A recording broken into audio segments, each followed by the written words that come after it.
from Novotel. Welcome. Welcome and thanks, and we won't talk over you again. This is the best news of the week. Thank you, Warwick, for telling me. And this was unexpected, really. And another interesting news that we have amazing guest in our studio. He represents Mark and Merit Homebrew Supplies, and it's Dallas Potts Nielsen. Hello, Dallas. Hi, how's it going? Very good. So, because you're from brewing industry, obviously you have connection with Warwick. So, and probably Warwick, as the president of Sober Society of Beer Advocates, can have something to say about your presence. Firstly, I'm just going to say I'm a little bit disappointed, Dallas. I turned up with my Stetson, and you always have your hat on. Today you don't. What's going on? Well, short story is we were over at a friend's house for lunch, and then my young 4-year-old son decided that we were going to play a game of what do you say, tackle rugby, and everything was shed, and I forgot to pick it up before we left. Wow. Now tell us. So mine's a Stetson. I'm very proud of it. It took me a long time to find. I was in Oregon and Northern California, and there didn't seem to be as abundant as they might be in the South, perhaps. I don't know, but anyway, I did find it, and so it's the straw type, not the felt type. Yeah. So what is yours? So I have both. I have a black felt Stetson that I wore to my wedding day, and then I have the straw one just for everyday use. Because the felt ones are quite hot. They can be, yes. Yeah, because like when I'm wearing a hat, it's not in winter, it's in summer, and you don't want that on your head all over. So that's the Stetson discussion. So I was just trying to think how we met. I think you came to a sober thing here. You'd heard about it, and you came along, and we met. And then you became. How did you get onto committee? Did I ask you, or did you ask me? Or? I got put onto SOBA through a coworker who now owns and runs Three Sisters, Joe Emmons. And he pointed me towards SOBA, and I joined it thinking it was a brewing club, not realizing that it was more about advocating for education and distribution and access to good brews. Well done on speaking the words of our incorporated society rules there. So praising yourself for it. I always forget them.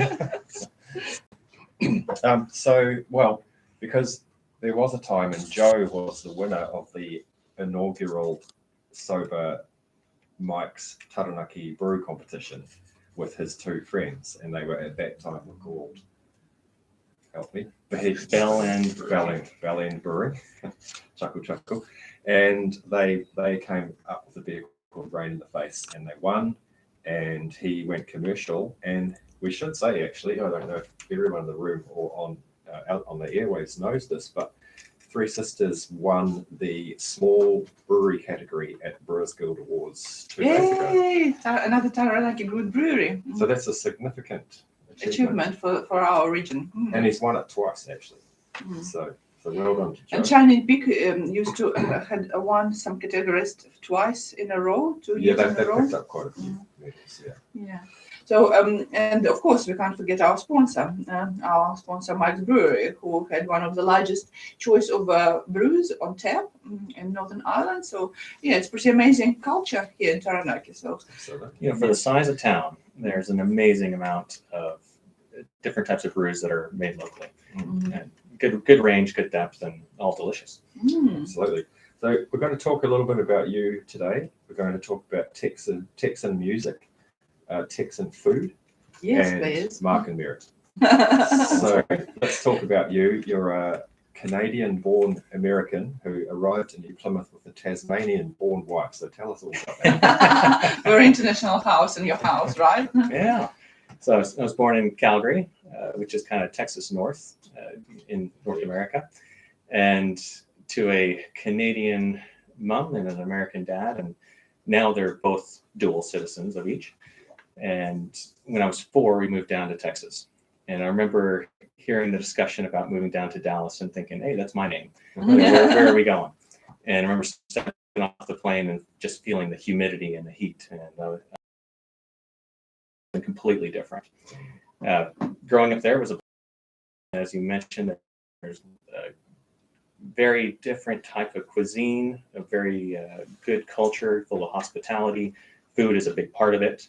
And beer has had a strong history as part of that as well. Mm. From there, went to university at Texas A&M, which I'm a second generation Aggie. What does that So stand Aggie for? is what you would call somebody who went to Texas A&M, because it's the agricultural and mechanical college of Texas.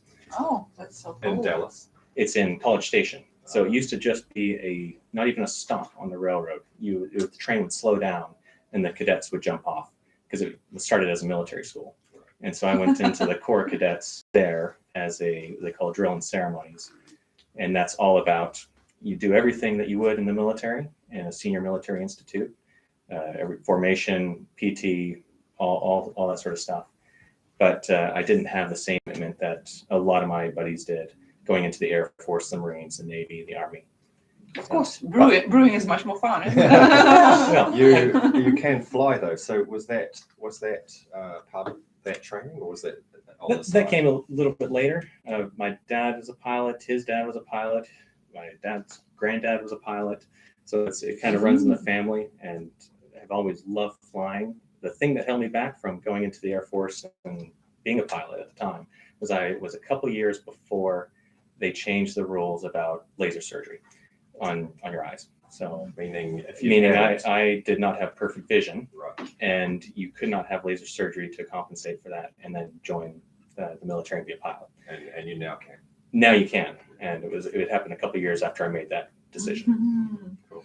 Wow, Texas is a place of gregarious cuisine, gregarious people, lots of interesting things. We have a company here called Texas Barbecue Foods, who is known for its smoked foods and all sorts of things. And they remind me a lot of foods that I used to have back in Eastern Europe at home when I was growing up. So what is your favorite foods from back home? Oh gosh, that's a hard one. Now barbecue is kind of the obvious, go-to, just because nobody does it quite like they do it back home.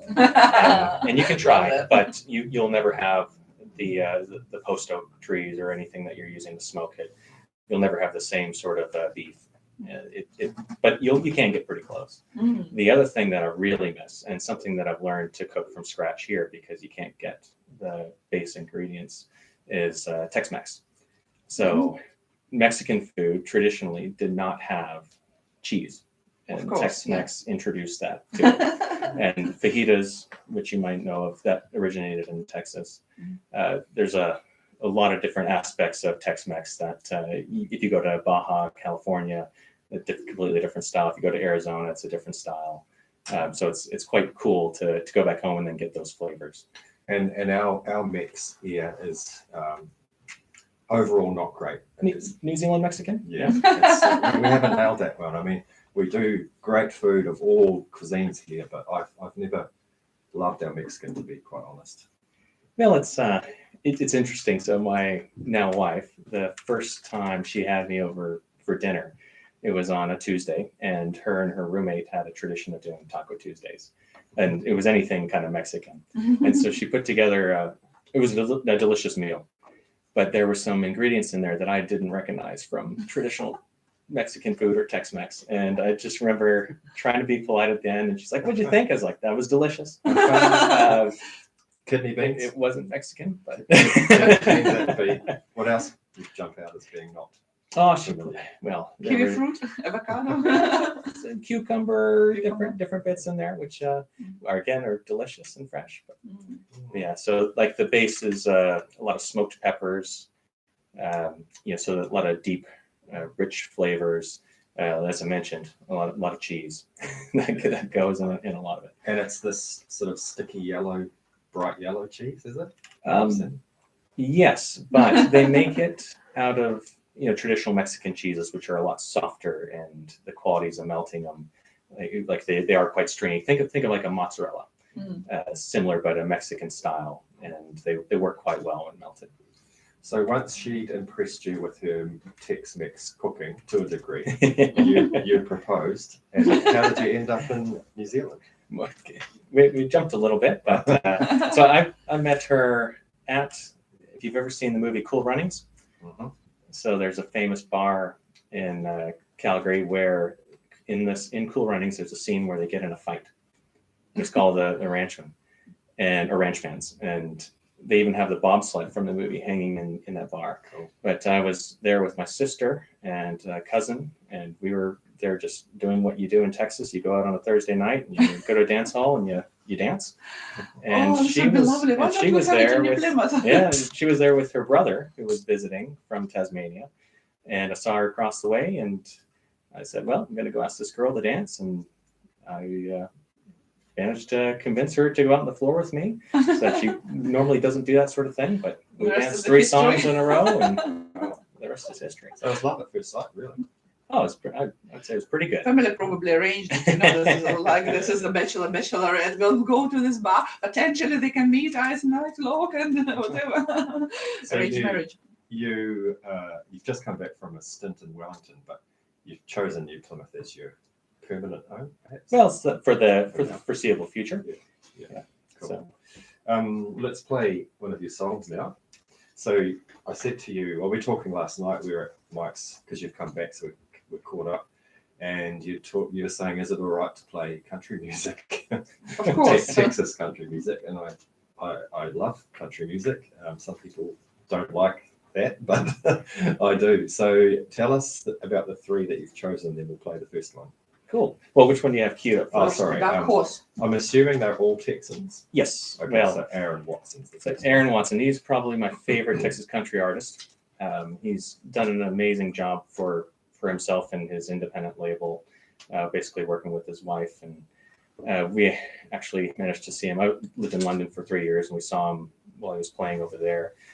He writes a lot of his own music, and the initial stuff that he played was all really rough. But what I really like about him is he's very inspirational. But this song in particular, Dark Horse, is about not letting anything hold you back and basically going and chasing your dreams. It's just fantastic. Oh, I love that.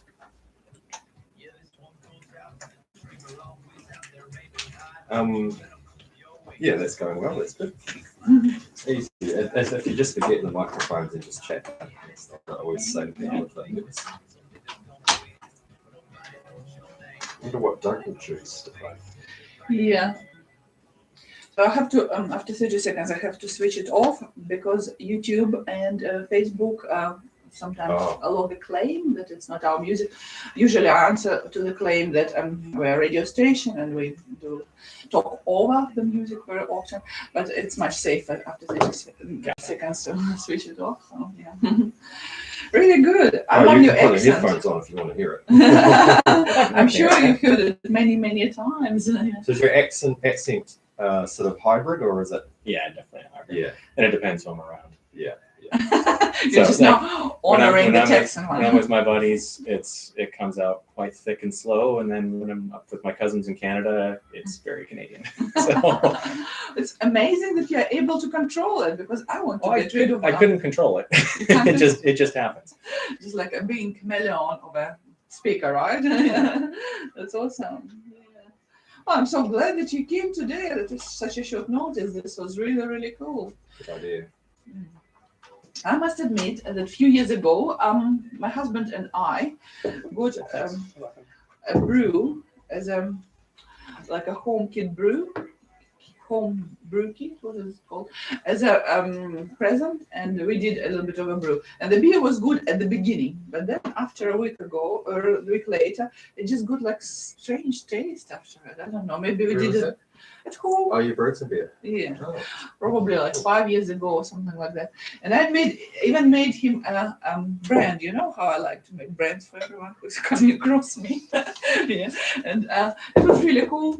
But I mean, after a week, it was like a extraneous taste to it. I don't know. I couldn't really put it. Infection, almost always an infection. Yes, yes. So I don't know. Maybe it wasn't really cleaned the container very well because one of the container we used was like a former milk bottle. Maybe milk wasn't. Oh, it'll have a lactose infection or something. There's always you got to be like a surgeon. basically. Yeah, and like even or a then, chemist. yeah. Yeah, because like the purity of the air can have an effect sometimes. The purity of the water can. How do you know this, Nathan? Because people who take it seriously, they pay attention to all those things. And I actually brewed some myself. I did some home brewing. myself, Oh, yeah. wow. Cool. Well, I believe No. that you didn't have any infection because you're No, very it was a thorough. rough drink though. I mean, you can tell that it was unrefined and that the process of creating alcohol is a refining process. So, and to get it down is sort of like an art, so I suppose. Yeah. So I could tell, I could see why there's a whole brewery shop set up for brewers to go and everything they need. Very cool. Welcome back to Taranaki Foodies on the Most, the tastiest food show on the Most FM. We are here in the studio with amazing guest, Dallas Potts Nielsen from Mark and Merritt Homebrew Supplies. We just listened to one of your songs. It's really, really cool. Oh, I'm glad you guys like it. So let's talk about Mark and Merritt. So by trade, you're an engineer, I think. Yeah, I studied and became a mechanical engineer. Didn't ever do much specifically, mechanical engineering. I've pretty much done everything except for that. But And so, how did you get into retailing of homebrew supplies? well, back in 2006, I was fortunate enough to go on a trip with my dad to Europe. So at the time in Texas, there were 4 main beers you could get: Bud, Miller, Coors, and then Shiner, which Shiner was the regional favorite. Everybody who really liked beer, they had Shiner in their fridge. Was it a pale lager like the other 3? No, it's a dark Oh. dark beer. They called it a Bock, but a Texas style Bock is what you would call it. Very refreshing, but malty, had good flavor. And local to Dallas or wider? Local to, yeah, pretty much everywhere in Texas you could get it. Since then, I think you can even get it in California. Like, they've really expanded. It's still a small town-run brewery, which is awesome. But I managed to go to Europe and try some beers, and my mind was blown. Just having a chance to go to Belgium and just seeing the different aspects and different flavors, I realized that there was a whole lot more out there. And from that point, I was like, well, how can I get this here in Texas? And so I got into brewing. So we believe that each personality has a kind of a favorite music. Like very often we play with Warwick this game. He sees the playlist, or I see the playlist, and we try to guess who's coming and what this personality is. Does it expand on beer? So can you please tell me what sort of personality likes dark beer, like really dark ones, or what sort of personality likes hazy beers? Oh, Like that I know would that be, Warwick doesn't like hazy beer, so it would be non-Warwick personality who likes I hazy. I will have a hazy beer, but I'd rather not have a hazy beer. Yeah, so do you have this kind of a classification of what beers is suitable for each person? I would say if you're trying to make an analogy to music, maybe the bass player would be the guy drinking a dark beer, kind of Okay. calm and relaxed. The amped up guy would be more the hophead, drinking. The band leader. Yeah, the band leader and the lead guitar, just really, Showman. strumming along. The drum guy, he might be your hazy guy, Okay. enjoying it, but just kind of going along. Yeah. Keyboards, probably a lager guy, a purist. This is lovely. I love this talk. That's very good. So you did your own brewing, and then you decided not to open a brewery, but you decided to open a brew shop. Yeah, part of that was just if I could do another thing in life where I just had a part of my day and I could give back to the community, it'd be to teach. And wouldn't want to do it full time as a teacher, but just to impart some knowledge. And when I was looking at how we can take a business and doing something that's making money, but then also add that teaching aspect in, I thought doing a homebrew shop or a brewing supply shop, however you look at it, that'd be a good opportunity to help share knowledge as well. So part of our philosophy isn't to just sell goods; it's to help people make better beer. So, now, this is not much help to people in New Plymouth because this is Wellington based. Is that right? Well, I guess it is and it isn't. We're available to anybody nationally.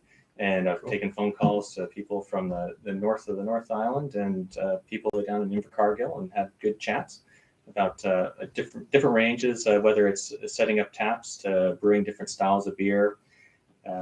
It's something that, we don't discriminate. We're always happy to share anything we've learned, and we're always looking to improve our own processes and helping other people I wonder, we've talked about this many times in the past, but I wonder if at the Taranaki Sober Mountain Ales Festival, which is on September 10th, get your tickets because it's selling out. All the details on the Taranaki Sober Facebook page.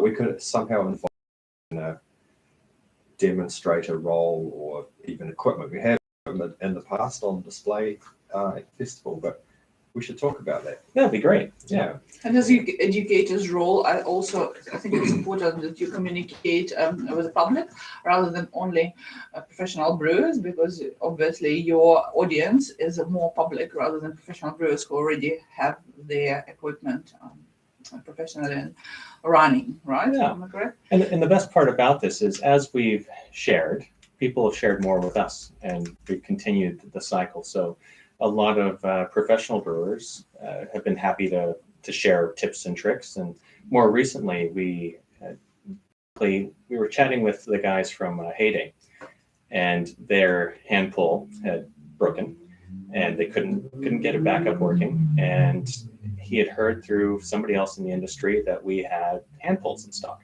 So we went by our place one night, and we had a chat, and he's like, "Okay, come by the brewery. We'll see if we can set this up and get this going." And so we got it. We came over there, and then he actually said, "Hey, do you have a moment? I'll take you through and show you the whole setup and system and walk you through what we do on a daily basis." And then he said, "Yeah, come by for a beer sometime after work." And we took him up on that maybe a week and a half later. And during that chat, he's like, "Yeah, all my recipes are open source," and got to talking, and he said, "Wouldn't it be great if we collaborated and had the recipes that we brew at Heyday, and you could sell them as recipe kits?" And we also did it where they can buy, or if you're brewing that recipe kit, you can buy the can of beer from Heyday, and you can see how well you did. That's very cool. That's not a new concept, is it? Because Tiaro does some of their beers. Yeah. You can buy those as kits, but doing the can is a new concept. I was going to ask you something. I have a question. Go. Sure. Maybe it's not a question exactly to Dallas. Maybe it's the question for both of you. Just enlighten me. Why people brew their own brew? Because there's so much beers around. There are breweries, there are cafes, restaurants. You can buy them in any form, in any shape, in any color, in any taste. So why do they do this? Well, part of it, from the very base, you have the person who wants to do it for a financial reason. I mean, brewing your own beer is significantly cheaper. Significantly cheaper. The risk is you can mess it up, and there is almost every single brew day I've had, something goes wrong, which is a great opportunity to learn resilience and how to overcome issues. But the other thing that people like about brewing is you can create your own recipes, and you can kind of tweak and fiddle with those. And then you also have the pleasure of sharing what you've made with people around you. Brewing, to me, is not just a hobby. It's a way to be socially interactive. It's all about creating something and sharing it. Why don't we drink your beer? Can't drink my beer because I moved to kegging, and that's great for storage and for serving at home, but you can't take it anywhere. Your parties might be massive. You'll have something you can sell me that I can absolutely bottle it into. Yeah. I've remembered my question now. So hand pull. So this is, if listeners don't know, gassed beer is normally pushed out by the gas through a tap. Hand pull is pumped out, and what it does is it's sometimes called a beer engine, isn't it? Is yes, that right? Yes. And so you generally get softer carbonation. And people will know English bitter styles, which are flat and warm. They're flatter and slightly less cold. Yes. So do you know? Can you tell us how the beer engine works? So it's a cylinder. It essentially drives a piston, creates a vacuum, drawing the beer into the cylinder whenever you're pulling up, and then whenever you're pulling down, it pulls the beer that's in the cylinder into the glass. The thing that changes the qualities of the beer using a beer engine is that it creates a bit of turbulence. It goes through a sparkler, and so you're getting a lot of really small bubbles that create essentially a cascading effect similar to what you'd see in a Guinness, and you get a creamier mouthfeel, and it changes the aroma of the beer. Now, I've got a fun fact. You'll love this, Helena. You can find a hand pull at Shining Peak, Three Sisters possibly, definitely at Mike's. There's two there with two lovely Castles beers on them. But when they started canning beer, what Dallas has just described in a can, because he's just described how it works. So someone invented something called a widget, which is a little plastic disc full of CO2, and there's a pressure differential. So when you pop the can, it sends a little squirt of gas through the beer, and it's quite close to getting that softness. Have you tried it? Yeah, I have managed to try that. I think I tried some beer with something in it, and I thought, what is this ball is doing that? Is it just fun? Yes, it can be a ball shape or a disc shape, but if you buy a can of Guinness from Pack and Save or wherever, when you've emptied the can, you'll hear this thing rattling around. Oh my gosh, this is so much knowledge in it, and I feel totally blonde because I'm unaware of all this. So many interesting tricks, hacks, and all other things. What sort of beer are you brewing in nowadays, Warwick? I always have my stock brews, which is an IPA, which is the epic style, so the lighter color, lighter body, really hoppy. Always have one of those on the go. Then I usually have a red beer or a dark beer. I've got 3 taps, so in the third tap, I will always have a Saison or a Belgian or something funky. I never brew hazy beers because in the small doses, they tend to drop out quite quickly, and they're not hazy after 3 weeks. And I don't brew lagers and pilsners because they're just so fiddly and time consuming and not really my favorite kind of beer anyway. So we tend to crisp bitter. We do hazies, and mainly because anytime we're selling a recipe kit, we want to make sure that it can be replicated. So we're constantly taking any of the recipe kits we have, brewing them, making sure that the hop bills, the grain bills, because the ingredients are changing, and making sure that you're still getting a consistent product out of that. We do pilsners, but well, first off, I really enjoy them, but we've found a way to do them that's essentially a pseudo lager. So using a strain of Kveik yeast, which is our Norwegian type yeast that can handle really warm temperatures. You can brew a pilsner in about a week. And Omega Yeast has come out with an awesome product where it almost has no off flavors. It's awesome. Yeah, I think it's perfect time to listen to our second song. Enlighten us what it is about. this is Shane Smith and the Saints. Oh, this guy is one of my favorite artists to see live. His voice, you just feel enveloped by the depth. And he's not a large guy in stature, but he dominates the room when he's singing. And what a shame. I remember my brother-in-law playing this and just listening to the words and thinking, this is another song about doing what you love. Cool. Let's listen. Great voice. And if I'd wanted my whole life to be there. That's wonderful. So one of our guests, and sometimes he co-hosted with me when Warwick is away, he is an organic gardener, and he's going to devote the next year for growing hops. Oh, cool. Will you be interested to get in contact with him? Absolutely. Yes, so we potentially need someone who supplies something like that. Yeah. Yeah. Well, one thing that people love to do is the big fad is fresh hop beers and finding fresh hops, especially this far. So in fresh North hop is Island. the fresh material. Yes, so it hasn't been dried. It's fresh picked off the vine. I don't know what sort of a package or what. He just told me that he's going to grow hops because he just loves the crops. And Yeah. I'll get you contacted together. Also, you sell some fruit powders like dry fruit. What is it? What are they for? So, anybody can do anything with whatever they buy, right? So if you want to just buy them off our site to make smoothies, go for it, right? and are you familiar with the company Fresh As? No. They're in some supermarkets and they do like The dried fruits. yeah. So they're the ones that do the powders for us. I decorate cakes with them. Yeah.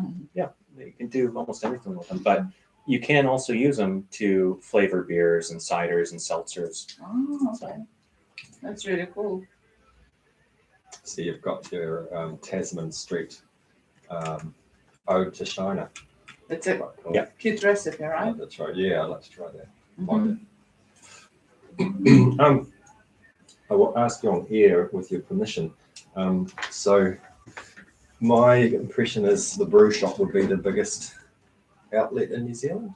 Yeah, probably. Probably, yeah, they're everywhere. Yeah. There's a couple in Auckland. There's Taranaki. There's Brewers Co-op. Yeah. You guys. Homebrew West, League of Brewers.